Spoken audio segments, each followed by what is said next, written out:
ഇന്നിപ്പോൾ നാലാമത്തെ തവണയാണ് കേട്ടോ ഇപ്പോൾ വീഡിയോ കോൾ ചെയ്യുന്നത്. വീഡിയോ കോൾ ചെയ്യുമ്പോൾ ഇമ്മ കുട്ടികളൊക്കെ കാണിച്ചു കൊടുക്കാൻ ശ്രമം നടത്തുമെങ്കിലും മക്കൾ അതിനൊന്നും കിട്ടൂല. പ്രത്യേകിച്ച് ചെറുതിന് ഓൻക്ക് ഓൻ്റേതായിട്ടുള്ള മൂഡാണ് ചില സമയത്ത്. എന്നാലും ഉമ്മ എല്ലാവരും പിടിച്ചു വലിച്ച് വീഡിയോ കോളിൽ കാണിച്ചു കൊടുക്കാറുണ്ട് കേട്ടോ. ഈ ഒരു സമയം ഫുഡൊക്കെ കഴിച്ചിട്ട് റെസ്റ്റ് എടുക്കുന്ന സമയമാണ്. ഈ ഒരു സമയത്ത് നമ്മൾ കളിക്കുക ചിരിക്കുക തല്ലൂടെ അങ്ങനെയൊക്കെ ഉണ്ടാകാറുണ്ട്. എന്തായാലും ഇന്ന് ആരും കരഞ്ഞിട്ടില്ല. അല്ലെങ്കിൽ സാധാരണ അർഷാക്കും ആരെങ്കിലുമൊക്കെ വികൃതി കാട്ടാറുണ്ട്. പുറത്ത് മഴ വരാനുള്ള എല്ലാ ലക്ഷണവും ഉണ്ട്.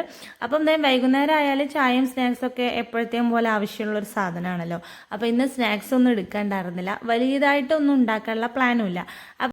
അപ്പോൾ അതാ പെട്ടെന്നൊരു സ്നാക്സ് തട്ടിക്കൂട്ടാനുള്ള പരിപാടിയാണ്. അതിന് വേണ്ടി ഇൻഗ്രീഡിയൻസ് ഒക്കെ ഞാൻ സെറ്റ് ചെയ്തുകൊണ്ടിരിക്കുകയാണ് കേട്ടോ. ഒരു കയ്യിൽ ക്യാമറ ആയതുകൊണ്ടാണ് ഒരു കൈ കൊണ്ട് തേങ്ങ ചരുവിയും കൊണ്ടിരിക്കുന്നത്. എന്തായാലും അത് സെറ്റായിട്ടുണ്ട്. അങ്ങനെ ദേ ഓരോരോ സാധനങ്ങളും സെറ്റ് ചെയ്തുകൊണ്ടിരിക്കുകയാണ്. ഉള്ളതിൽ വെച്ച് കുറച്ച് പണിയുള്ള പരിപാടി ഈ ഒരു അരി വറക്കലായിരുന്നു കേട്ടോ. കുറച്ച് സമയം വേണം അതൊന്ന് വറവായി വരാൻ വേണ്ടിയിട്ട്. അങ്ങനെ ദേ അരി വറുത്തുകൊണ്ടിരിക്കുകയാണ്. അപ്പം ഈ ഒരു സ്നാക്സ് അധികമൊന്നും ആരും ഉണ്ടാക്കാറില്ല കേട്ടോ നമ്മുടെ വീട്ടിൽ. നമ്മുടെ വീട് മീൻസ് എൻ്റെ വീട്ടിലുണ്ടാക്കാറില്ല, ഞാനും ഉണ്ടാക്കാറില്ല. ഇവിടെ ഹസ്ബൻഡിൻ്റെ വീട്ടിലും ഈ സാധനം വല്ലാതെ ഒന്നും ഉണ്ടാക്കണേ ഞാൻ കണ്ടിട്ടില്ല കേട്ടോ. എന്തായാലും നമ്മൾ ഒന്നുമില്ലെങ്കിൽ ഈ ഒരു സാധനത്തിന് സെലക്ട് ചെയ്യാറുണ്ട്, അല്ലാതെ വേറെ വഴിയൊന്നുമില്ല. ഉണ്ടായിരുന്ന കുറച്ച് കാഷ്യൂസും കൂടെ വറുത്തിട്ടപ്പോൾ ഒരു സമാധാനം. അപ്പം എനിക്കൊരു അണ്ടിപ്പുട്ടുണ്ടല്ലോ, അതിൻ്റെയൊക്കെ ഒരു വൈബ് കിട്ടി കേട്ടോ. പക്ഷെ ഞാനത് അങ്ങനെ ഉണ്ടാക്കണമെന്ന് ഉദ്ദേശിച്ചിട്ടായിരുന്നില്ല. പക്ഷെ എന്നാൽ അണ്ടിപ്പുട്ടാക്കാന്ന് കരുതിയിട്ട് ശർക്കരയൊക്കെ ഉരുക്കി എടുക്കുകയും ചെയ്തു.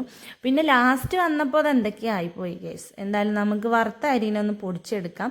റേഷൻ അരിയാണ് കേട്ടോ ഞാൻ വറുത്തിട്ടുണ്ടായിരുന്നത്. അങ്ങനെ വറുത്ത അരി പൊടിച്ചതും തേങ്ങ ചിരവിയതും എല്ലാം കൂടെ ചേർക്കുകയാണ്. അതിൻ്റെ ഇടയിൽ ചെറിയ തേങ്ങയൊക്കെ അടിച്ച് മാറ്റാൻ ഓരോരുത്തർ വരുന്നുണ്ട്.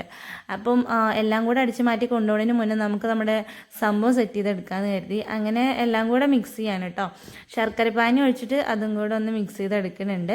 ആദ്യം ഞാൻ വിചാരിച്ചിങ്ങനെ ബോൾസ് ആക്കി എടുക്കാമെന്ന് കേട്ടോ. പക്ഷെ അപ്പോൾ എന്താ പ്രശ്നം എന്ന് വെച്ചാൽ മക്കൾ ഓരോ ബോളും കൊണ്ട് പോയാൽ നമ്മുടെ ബെഡ്റൂം മുതൽ സിറ്റ് ഔട്ട് വരെ ഈ ഒരു പൊടിയായിരിക്കും. അവർ നടന്ന് തിന്നും. നേരെ മറിച്ച് ഒരു പ്ലേറ്റിലിട്ടിട്ട് ഒരു സ്പൂണ് കൊടുത്താൽ എവിടെയെങ്കിലും ഒരു ഭാഗത്തിരുന്ന് തിന്നോളും.